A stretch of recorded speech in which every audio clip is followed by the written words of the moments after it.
19 अक्टूबर 2012 धर्मा productions की तरफ से एक मूवी रिलीज होती है जिसका नाम था स्टूडेंट ऑफ द ईयर। इस मूवी में 3 एक्टर्स लीड में थे, वरुण धवन, आलिया भट्ट, सिद्धार्थ मल्होत्रा। वरुण और आलिया में एक कॉमन चीज थी कि वो दोनों स्टार किड्स थे, इंडस्ट्री के प्रोडक्ट थे। मगर सिद्धार्थ मल्होत्रा एक ऐसा एक्टर जो कि ना तो किसी स्टार का बेटा, ना किसी डायरेक्टर का बेटा, ना किसी बिजनेसमैन का बेटा था, मगर उस एक आउटसाइडर को उस पूरी फिल्म में सबसे ज्यादा इंपॉर्टेंस दी गई, जो करण जौहर के तरफ से रेयरली देखने मिलती है। और यही नहीं, इस एक्टर की सडन राइज हुई बॉलीवुड में। एक के बाद एक धर्मा प्रोडक्शंस ने इसे मूवीज ऑफर किए। एक एवरेज मिडिल क्लास लड़का जिसके फादर एक एक्स नेवी मर्चेंट थे, वो बॉलीवुड के लेविश लाइफस्टाइल जीने वाले लोगों के बीच पहुंचकर उनके जैसा कैसे बन गया? क्या इतना आसान था सब कुछ? आखिर कैसे एक एक्स नेवी मर्चेंट का बेटा एक बॉलीवुड स्टार बन गया? क्या ये सब सिर्फ उसके टैलेंट का नतीजा है या फिर उसके पीछे एक बहुत बड़ी सोर्स थी जिसने उसके स्टारडम में सबसे बड़ी सीढ़ी का काम किया है? Let's discuss the unreal rise of Siddharth Malhotra. Siddharth का जन्म 16 जनवरी 1985 को न्यू दिल्ली में हुआ था। उनका परिवार काफी सपोर्टिव था और हमेशा से उनके एजुकेशन और करियर में उनका साथ दिया है। सिद्धार्थ ने अपनी स्कूलिंग डॉन बॉस्को स्कूल और नेवी चिल्ड्रन स्कूल से की है।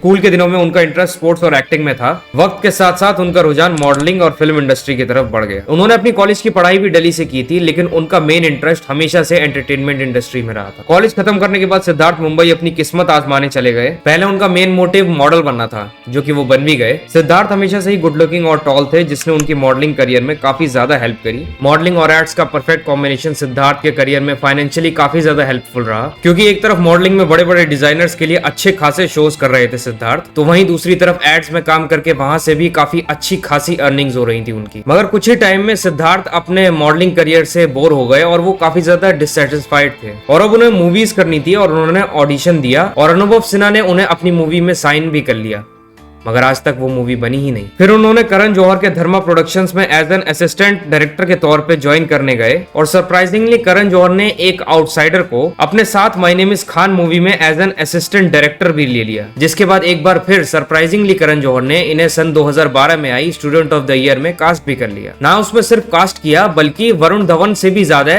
सिद्धार्थ को लाइमलाइट दिया। वरुण धवन से ज्यादा अच्छा कैरेक्टर दिया। वो तो वरुण खुद एक स्टार फैमिली से आते थे, जिस वजह से सिद्धार्थ ने उन्हें ओवरशैडो कर दिया। उसके बाद भी वरुण के करियर पे कुछ फर्क नहीं पड़ा, बल्कि आज के टाइम में सिद्धार्थ से ज्यादा सक्सेसफुल करियर वरुण धवन का है। सिद्धार्थ और वरुण में कंपैरिजन करें तो वरुण ने ज्यादा मूवीज भी करी हैं और ज्यादा हिट्स भी दिए हैं। सिद्धार्थ के थिएट्रिकल रिलीजेस की बात करें तो सिर्फ 13 में से 2 मूवीज ही ऐसी रही हैं जो कि सेमी हिट रही हैं और एक मूवी हिट रही है, बाकी बची सारी लगभग फ्लॉप रही हैं। और इनमें से काफी सारी मूवीज उन्होंने धर्मा प्रोडक्शंस के साथ की हैं जो कि ज्यादातर फ्लॉप रही हैं। ऐसे में एक सवाल बार बार दिमाग में आता है कि एक ऐसे फ्लॉप एक्टर को बार बार इतना बड़ा धर्मा प्रोडक्शंस क्यों मूवीज ऑफर कर रहा था? फेमस जर्नलिस्ट सिमी चड़ोके ने एक इंटरव्यू में ये खुलासा किया कि सिद्धार्थ मल्होत्रा और करण जौहर रिलेशनशिप में थे। जी हाँ, करण और सिद्धार्थ को कई बार डिनर डेट पे जाते हुए देखा गया था। करण जौहर सिद्धार्थ के लिए काफी एक्सपेंसिव गिफ्ट्स वगैरह लिया करते थे। ये गिफ्ट्स इतने ज्यादा एक्सपेंसिव थे कि सिद्धार्थ अपने इनिशियल डेज वाले टाइम में इन गिफ्ट्स को अफोर्ड करने की सोच भी नहीं सकते थे, मगर करण उन्हें एक शुगर डैडी की तरह सब कुछ दिलाया करते थे। प्राडा के बैग्स, गुची के कपड़े, आईफोन्स और भी बहुत ज्यादा कुछ।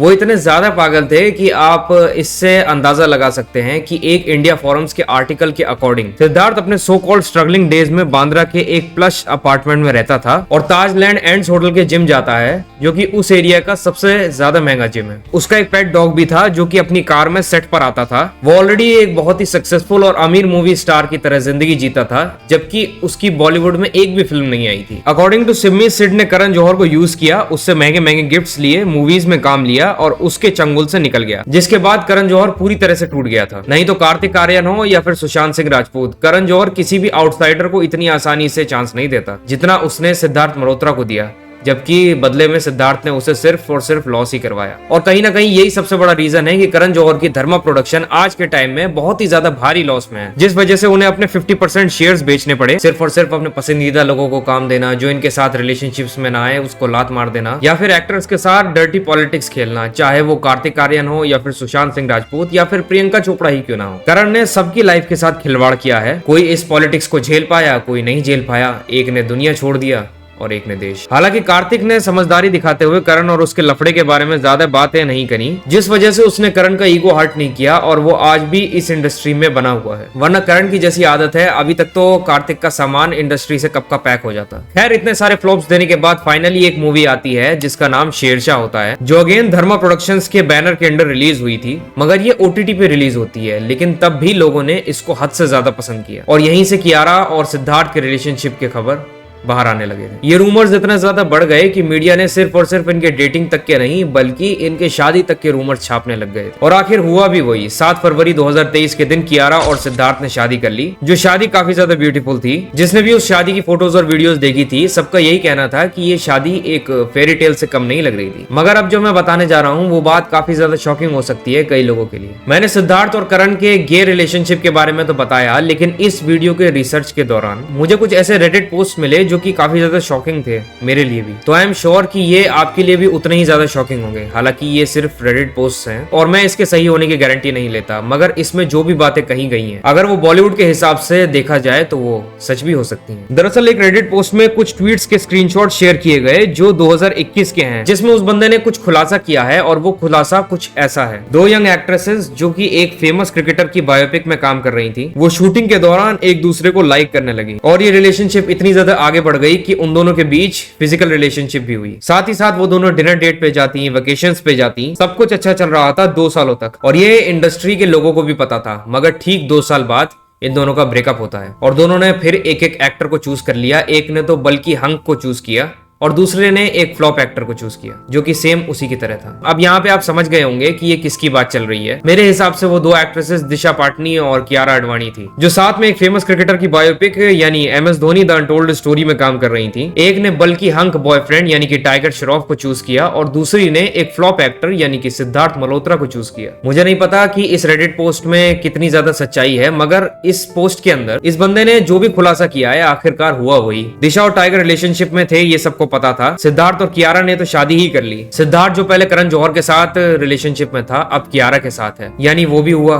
तो कहीं ना कहीं इस पोस्ट में सेंस तो बन रहा है। और बात रही यहाँ पे दिशा पाटनी की, तो दिशा पाटनी की हरकतें आप इस टाइम मौनी रॉय के साथ अच्छे से देख सकते हैं और समझदार को इशारा काफी है। खैर, इस वीडियो से आपको एक चीज तो समझ आ गई होगी कि करण जौहर का जिस पे हाथ हो वो स्ट्रगलर होके भी अच्छे अच्छे एक्टर से ज्यादा अच्छी लाइफ जी सकता है। और अगर करण जौहर के साथ उसकी नहीं पड़ती तो वो चाहे कितना भी बड़ा एक्टर हो, MS धोनी और छिछोरे जैसी सुपर हिट्स भी क्यों ना दे दे, फिर भी उसे प्रोड्यूसर्स मूवी ऑफर नहीं करेंगे। कहीं ना कहीं जो डाउनफॉल इस टाइम धर्मा प्रोडक्शन फेस कर रहा है वो डिजर्व करता है। टैलेंट को मार के पूरी इंडस्ट्री को अपनी बाप की जागीर समझ लोगे तो इंडस्ट्री आपके बाप की जागीर हो सकती है, लेकिन ऑडियंस की नहीं। जिसमें क्राउड पुल करने की ताकत नहीं होगी उसको आप कितनी ही मूवीज क्यों ना दे दो, वो काउंट फ्लॉप एक्टर्स में ही करेगा। जाते जाते मैं एक चीज और क्लियर कर देना चाहता हूँ कि इन सब की जितनी भी जो भी सेक्सुअलिटी है उन सब से मुझे कोई प्रॉब्लम नहीं है। मुझे तो बस ये दिखाना था कि कैसे एक ऐसा एक्टर जो कि बिल्कुल आउटसाइडर था, सिर्फ और सिर्फ अपने शुगर डैडी के दम पे अपना करियर बना लेता है। तो यही थी the reality behind the unreal rise of Siddharth Malhotra in Bollywood. अगर इस वीडियो पे 15K से ज्यादा लाइक्स आए तो अगले वीडियो में मैं गोविंदा को एक्सपोज करूंगा। मिलूंगा आपसे नेक्स्ट वीडियो में, तब तक के लिए आपका अपना एब्सोल्यूट पीस आउट।